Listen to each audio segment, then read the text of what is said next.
Hello, and welcome to the Apostate's Playground. This episode is pretty quickly done. There's something going on that I have some thoughts about. There's a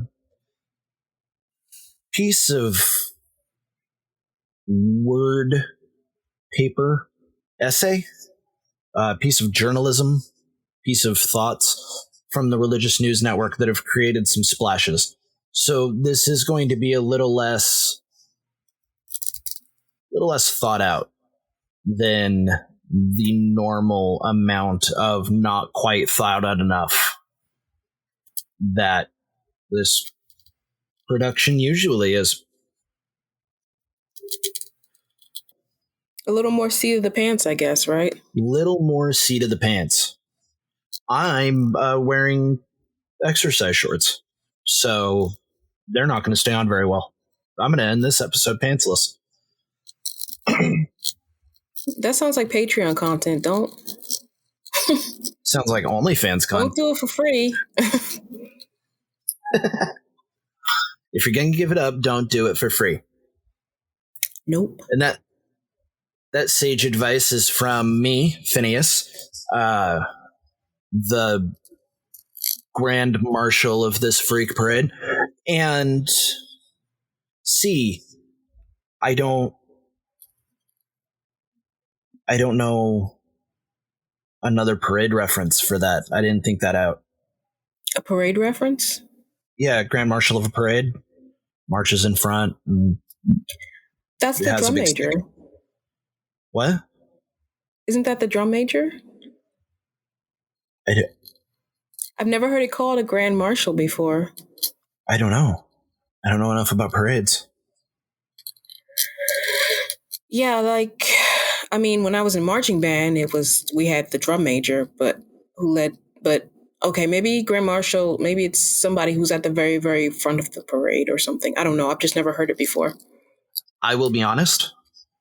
The extent of my experience with that as a concept is I got into an argument about somebody who said that the straight pride parade couldn't be homophobic because Milo Yiannopoulos was gay and he was the Grand Marshal. So I haven't really engaged with it. So as a concept. I forgot he existed. A lot of people forgot he existed. He's still doing stuff. We might catch up with him on a future episode. What? I said it's better that way. That you forget he existed. That's true. But this episode isn't about that. This episode is about a different thing that we all wish we could forget existing, and that is Christians invading places to save fox costumed souls for Jesus. Okay. So recently a piece came out from the Religious News Service Network, Religious News. They solely sound legit too. Like that 100% sounds like a real news company. I mean, they're usually pretty legit.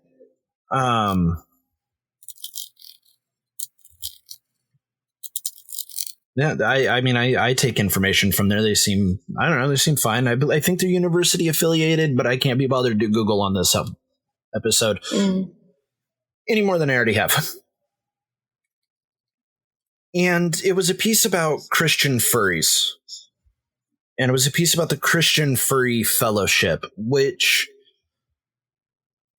is kind of bullshit. The Christian Furry Fellowship has been around since the 1990s and doesn't really have a presence. It's not really doing anything. I went in and I joined the Telegram and the Discord servers. They're dead. The Telegram server is 3 people. The Discord server is 300 people that don't talk. There's been 2 people who have introduced themselves in the last 24 hours since I joined, and that's it. It's not interesting.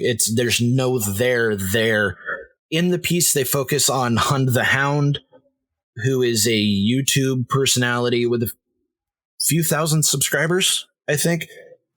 And it talks about his video Hund the Hound Meets Jesus, in which he's wearing a bathrobe, bumps his head. Jesus says, "Hey, furries are cool." And then he wakes up and he starts working on his next video. It's a 2-minute teaser. And it's all the Christian content I could find. Except that he happens to be Christian, which comes up in not even anything of his that I watched.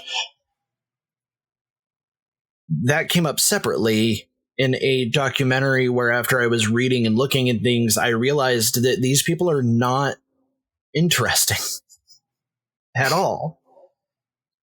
What they say in that, when discussing their religion, on I'll put a link to the fandom. It's a mini documentary series on YouTube, and if I find out anybody listens to this and then goes over there and is mean, I will find you,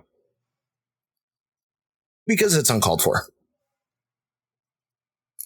When they talk about their religion, they say things like, well, for me, Christianity is really hard to describe because it's a journey, it's a relationship, it's about love, and it's just going back and forth between Hund and this.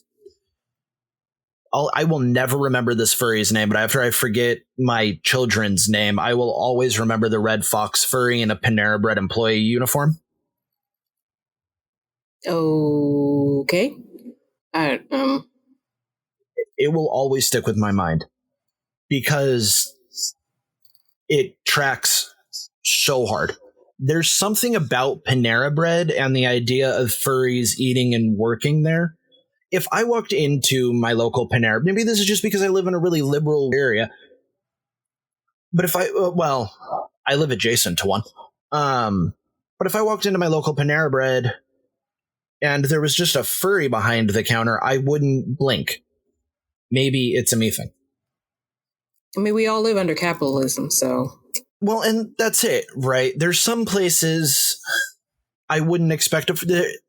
I grew up near like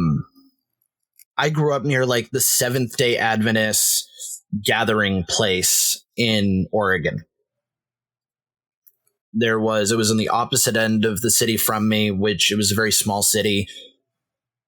And it was just their like regional gathering place. And if I walked into their bookstore and I saw a person in a, blue wolf outfit, red fox outfit, cow outfit, sloth outfit, whatever, it would be really out of place. But something about like Panera Bread or Powell's bookstore, I would have no questions. Because maybe they mostly advertise themselves as more like open and accepting or something like that, and that's why you be more expecting to see them there. I mean, that's fair, and that's probably it.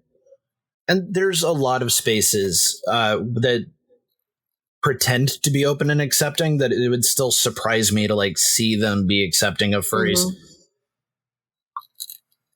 Which is really part of the thing of this episode. So the thing about the clickbait pieces about Christian furries is the fact that it's not the fact they're Christian that's being presented as the kind of thrust of the issue. And it's not the fact that they're Christians saying they're worried about being prosecuted, because that is the central point of the piece that is really focused on. It's the fact that Christian furries exist and a majority Christian crunchy. Like, no matter what it is, there's gonna be people who call themselves Christian who are into it. And there's different levels of that. There always are. So the Christian fellowship is pretty much like, it's very quiet. But when you look at their creeds, their tenets, whatever, it's very pseudo-progressive. It's very, being gay isn't the issue. The issue is doing gay. The issue isn't being trans. The issue is in doing something to alleviate gender dysphoria. And we're not going to enforce or prohibit using people's pronouns in our server. You can call them you dead gender? Dead gender? You can misgender. You can misgender them all you want. Or you can be nice. While at the same time talking about love and respect and everything else, the problem isn't that they're furries. The problem is that they're Christian. And the flip side to this, and I can't, on the 4th of this month, Hund the Hound was kicked out of the Christian Furry Fellowship Telegram group. And I don't know why. And I'm going to take that to my grave as something I want to know. But he doesn't appear to be the same vibe of Christian. He appears to be I call myself Christian, the cultural metaphysics more than an evangelical thing. Which is part of the frustration, is he's being lumped in with bigots, where part of his backstory is how he started being publicly a furry is he was working in a Christian group and a coworker of his came out as transitioned. He states that she was assigned male at birth and then transitioned to female, and everybody was very nice and accepting, and he recognized that was a huge, big thing that was very brave, and he found it inspirational and came out as a furry. That's not the same kind of Christian. The way atheists aren't monoliths is that Christians aren't really monoliths. So the issue is that if they weren't furries, what would they be? Just Christians. Right. So that kind of makes it the same thing. The Christians that are worried about prosecution are worried about prosecution because they're the Christians who are going in with the mission to save furries, a very known for being accepting, very LGBT, very neurodiverse crowd. The problem isn't that they're furries. The problem isn't that they're Christians. The problem, and what needs to be focused on in all of these kind of societal things, is the fact that they're evangelical and they're evangelizing, and they're evangelizing in not their spaces. Yeah. Okay, yeah. If they had Christian furry conventions, people could go if they were curious, and they could convert those people. But going to just furry conventions isn't really any different than just going to a con and trying to convert people. Because what is a furry? Are you asking me? Yeah. Your turn. Let's see. I don't know if I'm 100% sure or accurate or whatever, because I've just pieced things together over time, but I believe it's someone who is like, they have a, so I think they tend to dress up in a suit or a costume representing what's known as their fursona, FUR fursona, but it's really just like it's their identity. It's like who they really are inside. Like the person you see normally walking down the street is like I guess would say like a mask maybe, and then who they really are inside and everything, or like they're the animal is the animal that they are, that they feel they are. Um, and yeah, that's pieced together. It's sort of what I've gotten from it.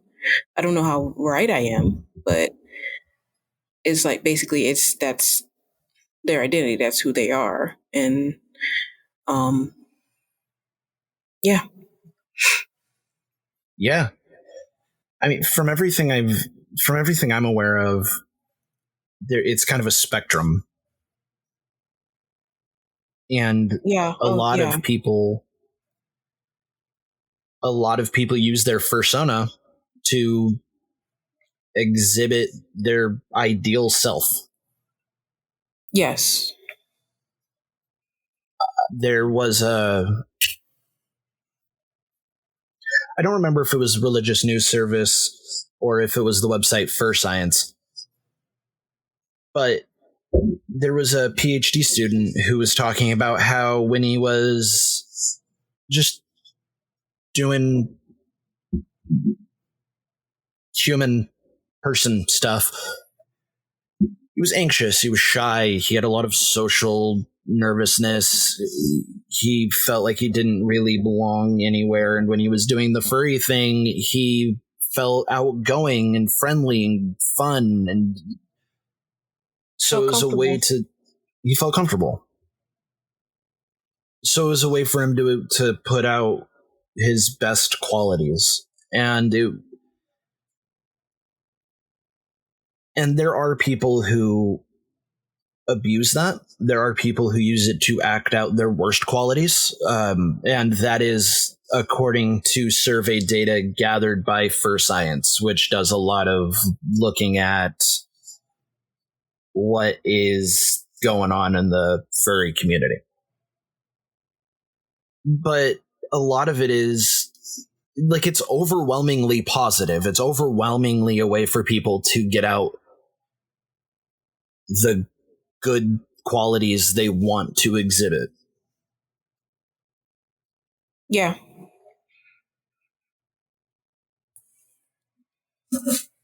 Kind of like when you sit down at a microphone and record and you want to seem a lot nicer and more patient than you are. Hmm. Or you want to Or seem a lot funnier. more adversarial or funnier. Or you want to be able to accurately and publicly represent your desire to fist fight a senator from Texas. But not get sued for it. I'm not threatening him. At no point have I said I want to jump Ted Cruz. I want to fight Ted Cruz in a sanctioned capacity where we have both agreed and consented. That way it's a fist fight and it's not assault. I imagine Texas has very unrestrictive laws as far as cage fights. Because it's Texas. It's just stereotype. Why not? Yeah. The point of that, though, is the fact that they're doing something that we all do. People They're see trying to live their furries lives. as... What's up? They're just trying to live their lives. Yeah, I mean, that's it, right? Like, they're doing something we all do. They're just doing it in a place that people think they're weird for it. But are they? Like, if I wake up, me as I am, if I wake up and I put on a suit and I take a piece of cloth and I tie around my neck with a knot that is kind of a slip knot, but it really only slips easily in one direction. A tie is a noose. And I go to an office and then we all cosplay being characters from Mad Men. And then I go home and I'm me, which I realize is a parasocial relationship that we have with listeners, but I think everybody that has listened to this could accurately assess how much I would fit into a job where you have to wear a suit. It would be me cosplaying businessman doing business. Boy, are they going to be mad when they find out you're a CEO? Or Fortune 500. Yeah, right? But no, it's just that, but more comfortable instead of less. If I want to be seen a certain way, I'm going to dress and act a certain way. And if I'm more comfortable that way, then I'm just being authentic. And the things that I'm using to help me get there are just the trappings of authenticity. And if I'm comfortable that way, I'm comfortable that way. And we don't bother people for almost anything else. Shawn Michaels spent 30 years wearing sequins and dancing around well into his 50s to "I'm just a sexy boy, I'm just your boy toy," before doing combat theater with other grown-ass men. The fact that he's very Christian isn't why that's weird. The reason why that's... What's that? I didn't know that. Oh yeah, he's super Christian. Oh. And the fact that he's a Christian isn't what makes it weird. It's the fact that pro wrestling is really, really weird when you deconstruct it. Yeah. Similarly, it's not like people go say, so when you frame it, a problem you didn't know existed, Christian furries. If you ignore the part that isn't a problem, Christians going into places where people don't want to be evangelized to and evangelizing is a problem that we know full well exists. It's a very natural progression of a problem that we all know exists. For what is, I mean, if you live in a society with 300 million people, and just say 150 million of them are Christians, and then of those 300 million people, a million, so 1/3%, like dressing in animal costumes for whatever reason, there is going to be a non-zero amount of overlap. Yeah. So not only should it not be surprising, and should it not be a problem you didn't know exist, and it's scandalous, click my link, it's making the fact that they're furries an issue. The problem isn't that they're Christians evangelizing, the problem is that they're furries evangelizing. And it just feels like some bullshit. Yeah, I imagine because it's sensationalized, because these people who are, I imagine there are a lot of people who are worried that like they hear the furries evangelizing, and the first thing that they go to think isn't that they're evangelizing about Christianity where nobody is interested, but it's more so that the person's thinking that the furries are evangelizing about being a furry, because a lot of people have like just either of those, aside from those who know nothing about it, there are people who think negatively of it, like are afraid of it or whatever, and they're worried about furries knocking on their doors and evangelizing about becoming a furry. Have you heard the good word? The fuzzy word? I think that's part of it. like I think that you've hit on an interesting thought that, which Yay. is, it's not surprising. Um, but I don't think the kind of people that have an issue with furries have an accurate idea of what a furry is. Not usually, no. Because it's there. I think the idea that they have is closer to transgender than it is to feeling more at home in a Ren fair than daily life. I think it's a little I think the difference between I think that part of the furry, I don't want to say, ooh, no. I almost said I think part of the furry problem, and that Oh no. feels very Jewish question. So I think part of the people that I think part of Conversation? I think part of the problem that people have with furries was part of the problem, people. It was very seashells.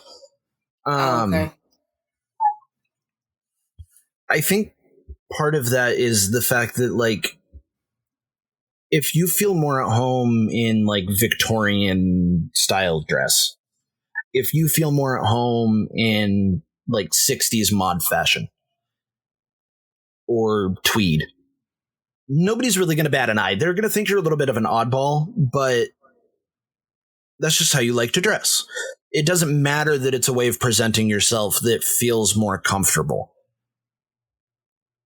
You're not doing anything odd. You're just dressing weird. And I don't know.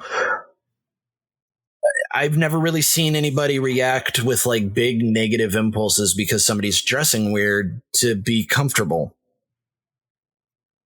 And I think that if people understood furries more as that, rather than either as what seems to be like closer to transgender than wearing a thing. And There is definitely a tends to be in a I'm sorry, I shouldn't have cut you off. no, you're good.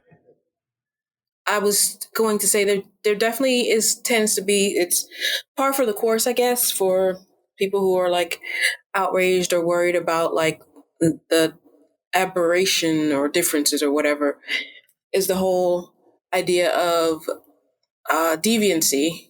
It becomes sexually deviant or there's sexual deviancy or whatever, which is often often under the surface of the complaints about transgender people.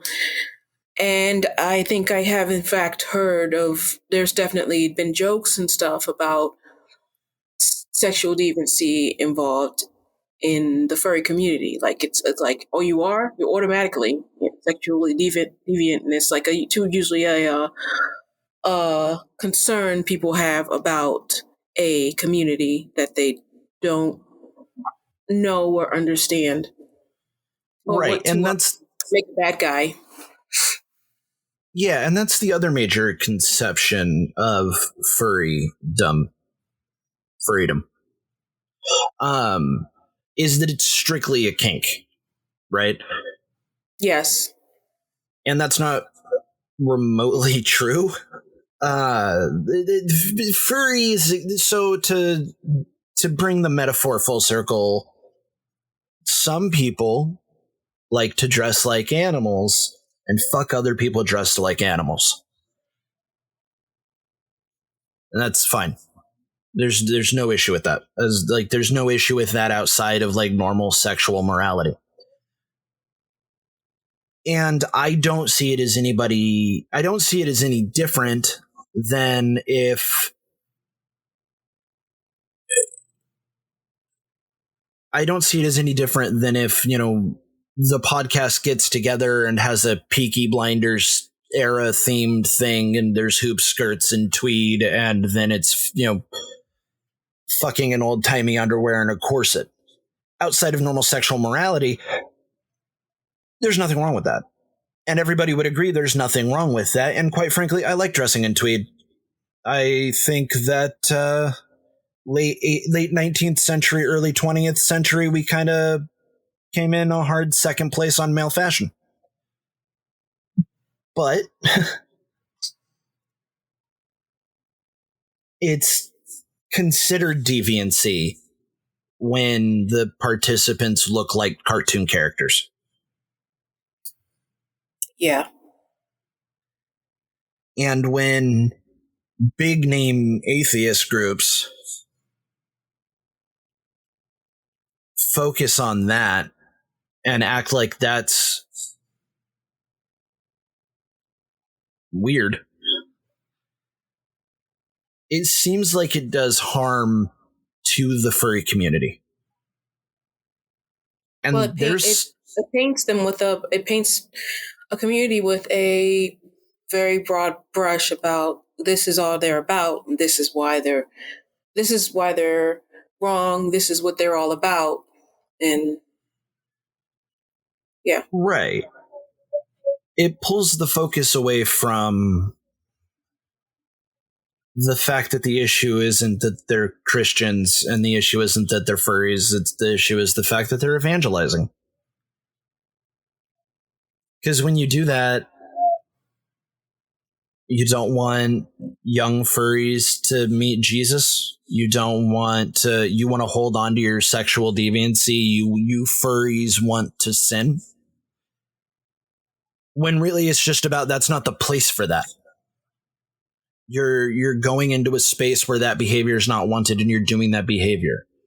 You're doing a behavior that there's probably some people there that are taking refuge from people evangelizing. Yeah. And it really seems like it would work to reinforce the idea that it's a kink or it's a trans species thing, which, again, maybe it is. I started reading a psych article and I bailed out. It was one of those things that, like, it's on PubMed and nobody's ever heard of it and it's terrible because it was about furries, but it was a guy. It was about a guy getting implants and plastic surgery and body modification to look more like a tiger in his body. I mean, people get body modifications and implants and things all the time for not necessarily for the animal to look like animalistic or whatever, but for other reasons. So yeah, amazing. There was a whole article about this. Well, so I'm not sure where furry begins and ends.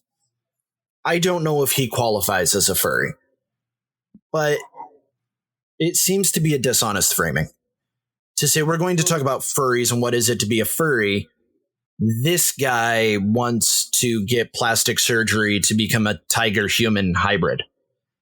That seems like a dishonest. That guy does exist. He's probably not hurting anybody. Who gives a shit? There was somebody who spends their life as they wear a collar and they do their hair like ears and they do dog stuff. That was on Dr. Phil. And Dr. Phil kept making jokes about how, like, they need to get a job. They just need to quit doing the dog thing and just get a job. And that person's not hurting anybody either. So, fine. Right? Like, the issue's not that they're doing these things. It's about how the conversation's being framed. For me. You might disagree. About why it's bullshit to act like Christian furries are any more special than anybody else. Oh, okay. Or maybe I'm wrong. Maybe you could just tell me I'm wrong, and you could tell me why I'm wrong. And furries are a weird aberration that are doing something crazy instead of doing just the same thing all the rest of us do every day in our life, trying to be comfortable in our skin and make a friend and not get fucking proselytized at. Yeah, it trying to find I've been debating the entire time whether or not to use the term because I don't want to hear any bullshit about it, and it's become so loaded now that I don't want to say it, and then people like just like tune out or zone out or whatever. But safe spaces, like safe spaces, are important, and it the community would provides a safe space for people where I don't know if I guess it does qualify, but I've only ever heard it used is for like neurodivergence, is masking, where people don't have to, I guess, mask or uh who they are and stuff. They have a Yeah. safe space where they can be who they are and they can be comfortable, and they don't have to worry about the trauma or chastising or evangelizing, I guess. And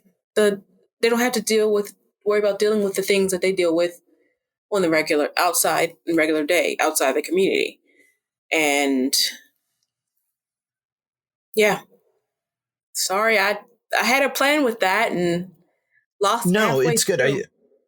I think you hit on it. I think you did a very good job of reframing what I'm trying to stick to, and I think doing kind of a bad job of sticking to. Actually, on the topic of, I think I've already mentioned sexual deviancy like once or twice, because why not? I guess. We're all Because that sexual seems to deviants here. be because that seems to be no comment. That seems to be a big thing about that they were people outside of the community worry about, like, their sexual deviance and everything, and that just made me think about a article I read recently about. I'm gonna try and make this quicker. An article I read recently about the Library of Congress classification system of how books are arranged and everything, and subheadings and subcategories and stuff. And the article was basically about how the way things are classified, at least in one section about like sexuality in women and in marriage and things like that, is like, and it basically sort of the idea that encourages the bias in the idea that certain other things without that, outside of that traditional idea of sexuality and additional marriage and everything and stuff like that, is considered deviant and deviancy and sexual deviancy and stuff, and which creates like preconceived notions or whatever. And that's another thing, like words mean things, and like that's another way, a subtle way that an idea can be ingrained of how something bad something is or good something is or whatever, or aberrant or whatever, or different. And I think that also kind of ties into like another video that I saw recently that was actually about roughly the same thing. Well, like not quite well, in terms of the category headings, subject headings, and everything from the Library of Congress, about it being before it was changed in Library of Congress, before the subheadings were changed to undocumented immigrants. Previously, it was everything was that whole section was classified as illegal aliens, and I imagine at least some of the of your listeners will probably know about that whole like debacle around undocumented immigrants and like how they're being mistreated, and how a lot of people just insist that they have to be called illegal aliens, because I don't, but they were classified as illegal aliens in the classification system. And a lot of there was a whole fight about getting it updated, as they did with like things like classification systems, like calling Black people Negroes in there and other things, and getting stuff updated correctly. And it was a whole fight, but basically leaving it as illegal aliens versus undocumented immigrants and the whole fight and stuff is like, basically that just says that like I said before, words mean things. And if you leave it as illegal alien and you tell people that they're illegal aliens and kind of dehumanize them and stuff and as the terrible people and stuff and then like, or if you're in the part of a certain community and people have decided that the only thing about you is that you're a deviant, you're a sexual deviant or whatever, and that's all you do, that's why you do it, that's who you are because of this one thing. It's like it it's a preconceived notion that is kind of reinforced by little things like that, and that idea that they have to go in and evangelize to other people in the community, even though they're in their safe space, evangelize to them because they have to be saved because they are deviants. And there was a thought in there somewhere. It's gone now. Sorry. I saw the entire episode and it just made it like really weird. And I just stumbled my way through everything. So that's a really good thought. This is going to be a CC heavy episode because she just stuttered through everything. Like majority of my speech is just stutter. Good. We need more CC. And that's a really good thought. It presents the furry community as I understand what you said.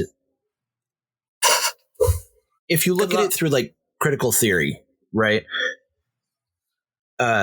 Critical furry theory. It takes Jesus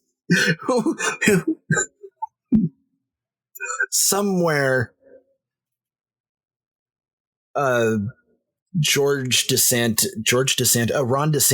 voter just clutched their pearls and died. And they don't know why. They have no idea. But if you frame it through what we should call critical furry theory, it seems like it's using more intense. It is more. It is. It's great. Badass. I love it. It uses othering to maintain a social hierarchy in the same way that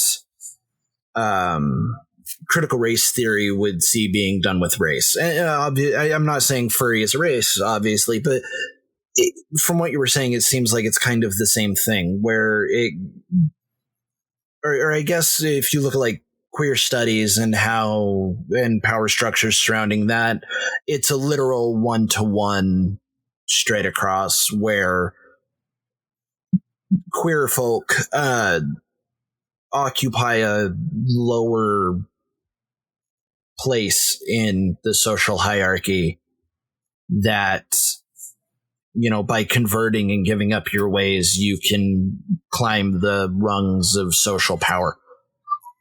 Yeah, the othering. Yeah, you're right. I feel like there's a term for it where it's like you're expected to give up and become a part of the traditional path or whatever in exchange for assimilation. No, it wasn't that. No? I mean, that's the word, yeah, but that's not the exact one I was looking for. But we should move on because I can't. I'm never gonna get back to it. So no, it's good. The reason why I kind of reflexively said when you said assimilation is because it does feel very assimilationist. Where when you look at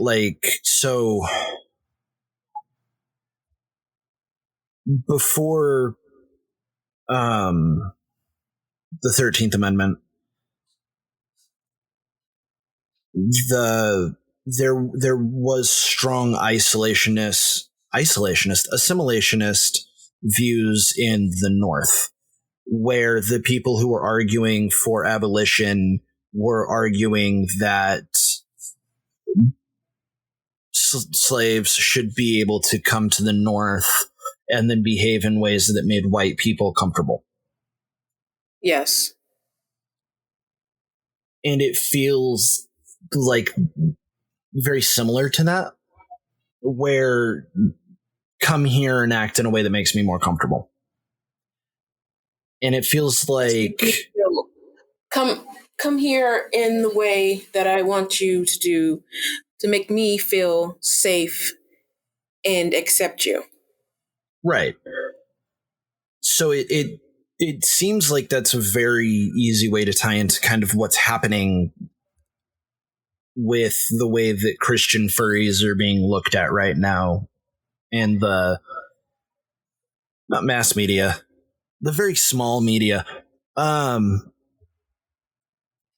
where there's a problem that you don't know about Christian furries. Well, what makes them different than other Christians? They're fucking furries. So it's you wouldn't have a spotlight on you if not for the fact that you're a furry. You would just be another guy if not for the fact that you're a furry. If you don't want negative attention, behave in this way that makes me comfortable. Yeah. So I think in that way, this is your episode because you fucking nailed it. Ow. I mean, I don't believe you. I don't know how you're gonna piece this together and make sense of it. People are just gonna be sitting there like, "What the fuck is she talking about?" Because like she doesn't talk about anything. It just kind of jumps around. But no. I mean, no. We've both spent a lot more time studying race and religion than furries. Yeah. I think most of that is just because it's lived experience. That's a whole thing. No, that's fair. Lived experience. Yeah, well, and that's fair. I like we talked about previously. I try not to assume that you learned about race by osmosis. You know what I mean? Yeah. Like I'm white. I don't know how to tie a hay bale. I look terrible in a cowboy hat. I don't like NASCAR. You put raisins in all your food? Not all of it. Some foods raisins go in. If you give me a carrot cake and there's no raisin, I'll set you on fire. Fuck no. Get them raisins out of there. That's ruining a good cake. I will fuck a carrot cake with raisins in it. I will throw it in somebody's face. Otherwise, there's no texture. No. There's texture. That's what the carrots are for. It's cake. It has texture. By its nature, it has texture.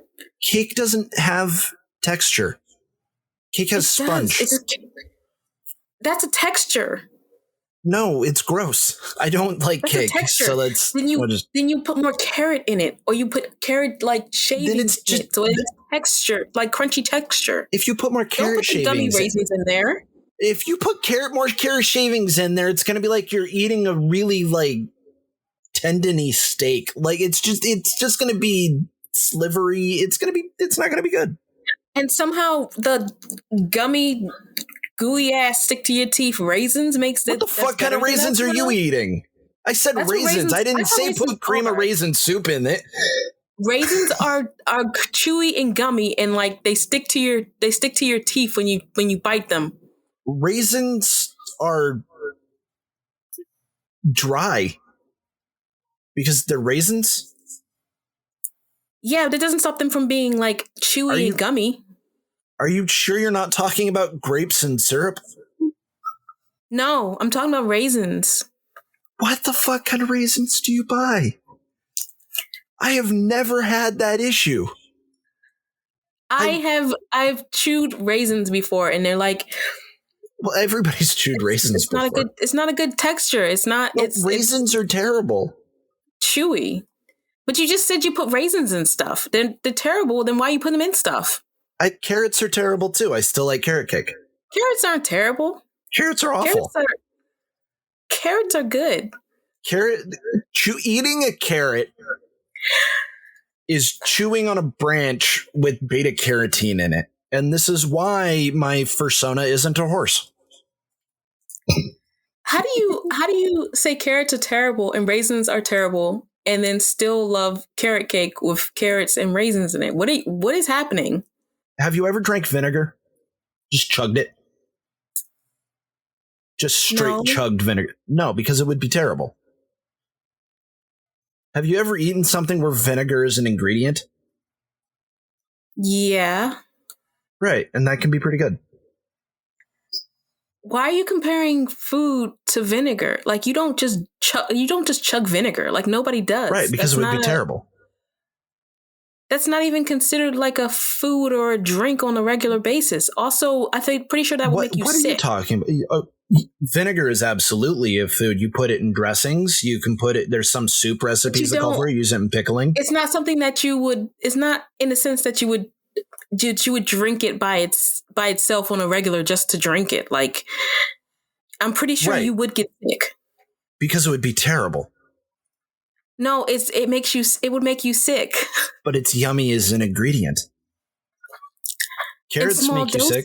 Carrots are terrible. I can't even breathe when I eat carrots because they're dry. You can eat a whole. If you don't have an allergic reaction, if you're not allergic to it, you can eat a carrot. It's not going to make you sick. You can drink vinegar. It's not going to make you sick. It's a home remedy for a bunch of stuff. Apple cider vinegar is a home remedy for okay, but yeah, okay. But it's diluted. Putting aside the fact that the poison is in the dosage. I mean, if you drink enough water, your kidneys flood and you die. Right? Like eat enough bananas and you don't absorb nutrients anymore and you die. Also, you become radioactive and become banana man and you have to wear pajamas all the time. It's a whole thing. Like the poison is in the dosage. You can drink vinegar. Okay, hold on. What kind of vinegar are you talking about? Distilled white vinegar, or just basic white vinegar. Yeah, I'm talking about like apple cider vinegar, rice wine vinegar, malt vinegar. But you can still drink too much like apple cider vinegar and make yourself sick. Yeah. Yeah. I mean, but if your requirement for something to be edible is that there's not a point where you can have too much of it and you get sick, then I have bad news for literally every edible thing. I'm not even really saying that. You started out with right. That confused you because vinegar is not food. One carrot. You can't eat one carrot suddenly compared to just chugging vinegar? Like what? No. You drinking vinegar. Nobody. Right. Because that would be gross. You don't drink vinegar because it would be gross. You don't eat carrots and raisins because it would be gross. You take that malt vinegar and you put it on fish, or you take the like red wine vinegar and you put it on a salad. It's good now.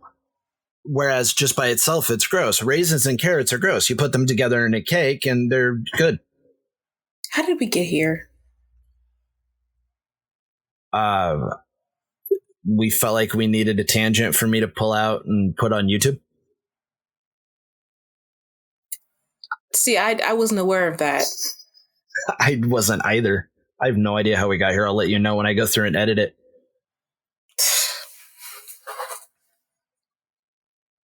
Now I'll forget it existed by then. Yeah. By tomorrow. I'll forget it existed tomorrow, too. I'll be sitting there editing it and just be like, what the fuck is this? Just leave it all in. Just fuck it. Just leave it all in. Just leave it all in. This is a long, hour-long episode. The last 20 minutes is us arguing about cake. For whatever. Or I assume because is there more like topic to talk about? Is there? I think you nailed it. I think you nailed wrapping it up. And then you said that you don't know how people will follow what you said. And then I said something about race. And then I said, I'm white. And you asked me if I put raisins on everything. And then I said, no, some things like carrot cake. And then you decided to tell me that you eat weird raisins. That was my fault. That was my mistake. I shouldn't have even brought up raisins. I knew better than that. Is that a stereotype? I knew better than to bring up raisins. Yeah.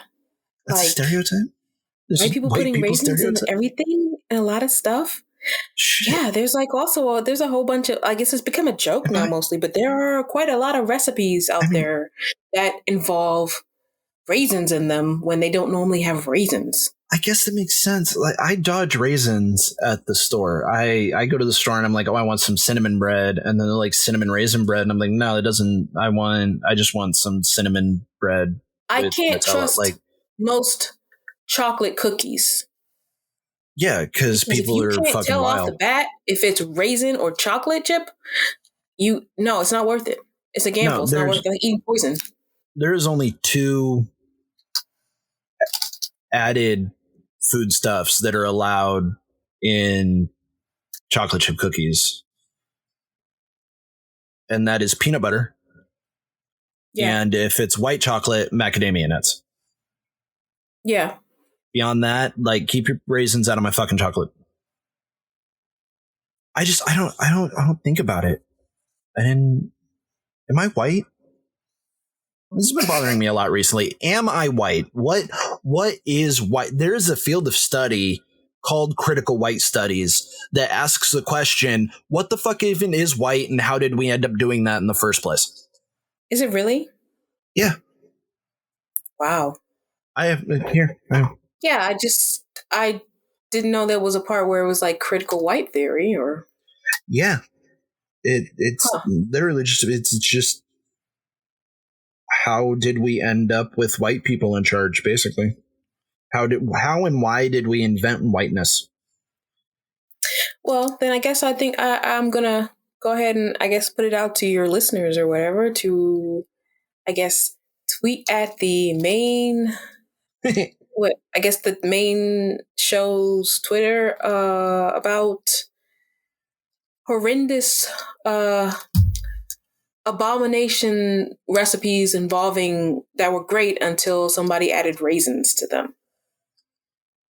Yeah, just your experiences of raisins being added when they should not be there. And if nobody says warm garden salad with raisins, you're all liars. Because thinking about it, I think we've all had a relative that did that. And I'm talking to the majority of our listeners in Iowa, because that's white Mecca. Damn. I think we all I know we need a better Mecca. And we should see if we can share Mecca. The Kaaba is like kind of neat.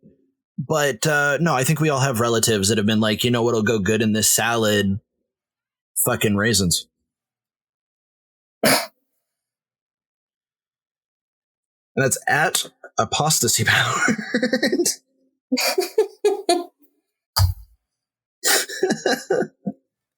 Do you check the Twitter? Do I check the? Yeah, I check the Twitter. And I am at the letter X, Essential Panda. The show is at apostasy powered. At apostasy powered. Apostasy? Like pasta? Apostasy. Apostasy powered. The show is at apostasy powered. The email is powered by apostasy@gmail.com.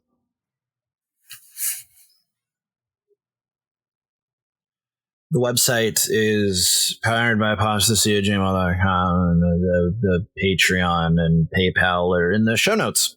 Actually, they're right there. So if you go to the episode description in your player and you just flip over and you go down to the bottom or maybe near the top.